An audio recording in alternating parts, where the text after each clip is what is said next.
Hi, everybody. We are on our third video with connecting with our community. I have with us today Mr. Mark Harder. He is our councilman for District 7, representing the West St. Louis County area. Thank you so much, Mark, for being with us today. Thank you, Laurie. Thanks for doing this. Yeah, tell us a little bit about who you are, what you do as a councilman for the St. Louis County government, and even what you do on the side. Sure. Thank you, Laurie. Basically, I am the county councilman for District 7, which is West St. Louis County. I represent all the members, probably on your video from the chamber, to the St. Louis County Council. There are 7 of us throughout the county that are like a board of directors for the county government. And we have we each have a designated area. So I've been on the council now 5 years. I'm in my second term and thoroughly enjoy it. Very good, thank you. And you're also a realtor, right? Yes, I am. I'm a realtor for our RE/MAX results in West County. So both my government district as well as my marketing area is West St. Louis County, and I think I'm doing a pretty good job of marketing St. Louis County to the rest of the world. Very good. So how do you see the coronavirus in the next weeks or months to come that's going to affect the county in West County? And what are you hearing within the council?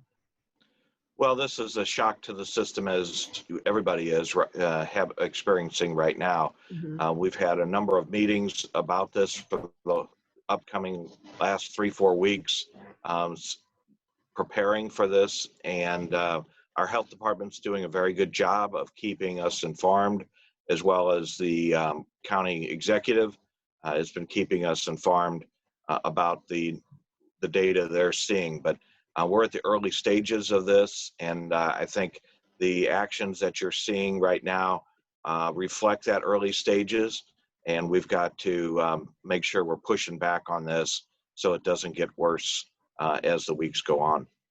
Yeah. So we're doing a lot when it comes to that.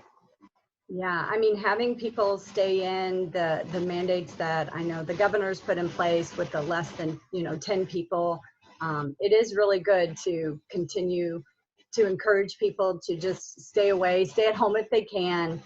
For businesses in the business community, that's really going to impact them, and that's really hard for us to, I guess, stay at home and not get out in our community that we want. So as a realtor, what do you see that the implications of this is going to impact you as a realtor?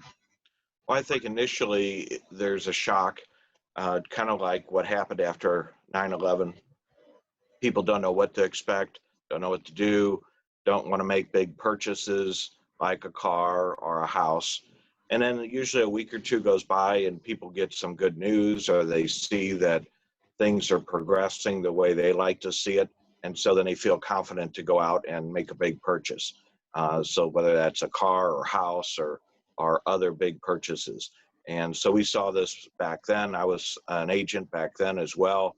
And it took a while to kind of go through the system. This may be a little bit different in that it doesn't affect everyone. But I think it's still a little bit of a shock to the system. But people buy homes all year round in any kind of weather, any kind of situation. The financial markets are actually very good right now. Interest rates are at an all-time low. So all the incentives are there to help people make a good decision. It's just making people feel comfortable with that decision is what my job and what others in our industry need to do at this point. Yeah. And what are you doing on your marketing end? Because I keep saying for our business community, it's good to plan your marketing and your strategies now, because this will pass. We will get through this. And then, like you said, it'll be kind of going back to normal. And I know with the Small Business Administration, they're working strategically to help with, business loans and helping our small businesses. I know President Trump is working actively in the U.S. Chamber, the Missouri Chamber. We're all working to help with our small businesses, giving them aid and loans to keep them sustainable. But as far as marketing, any tidbits that you're doing right now to kind of prepare for when the market does come back? I'm always marketing from the standpoint of getting my name out there, trying to identify um, opportunities for people to invest in a new home. But I think in this case, the small businesses, the restaurants, and the people that provide services to people, they're going to have to retool, at least in the short term, to think about how they can help their communities. And what I mean by that is, like, a restaurant that is now limited by seating is going to have to figure out, okay, we've got waitresses and waiters, maybe we need to turn them into food delivery people in the short term, because people are still going to want to eat. They're still going to want to eat that restaurant's recipes. And instead of just shutting down and closing your doors, they're going to have to retool to the way that maybe they were always thinking about servicing their communities, and now they're forced to do it in order to have cash flow. And so they're going to have to get out and retool themselves and figure out, how do we get our great spaghetti recipe to somebody's home tonight for dinner? And Especially whether in it the means, elderly community. sure, whether that means using the internet more, using call-in service, making sure they're there when people call, being able to get that food in a certain radius of their establishment to the people around them, so it's still hot and or cold, depending on what they're ordering. And a lot of, especially restaurants, have always done some type of delivery, but usually it was people they came to them. And now they're going to probably have to go to other people to get their product there. So that's just one side of it. Yeah, it truly is thinking outside the box and being creative with what we have to use at this time, because we are, we don't have a choice, really. So when is the next meeting that you guys are having with Sam Page, or the council, county executive? I guess he's probably keeping close contact with the governor, and what they're doing in the plans for our small businesses in the state of Missouri and beyond. Sure. Well, every day there is our emergency operations center is up and running, and that's a building over off of Hannah Road. And I believe some of the members have been over there for meetings, and we've shown that off. That's in fully operation. They are operating about 18 hours a day, and people from the community, from the health community, from first responders, fire departments, everybody congregates there, the leadership, and they go over policies and they try to address things as things change.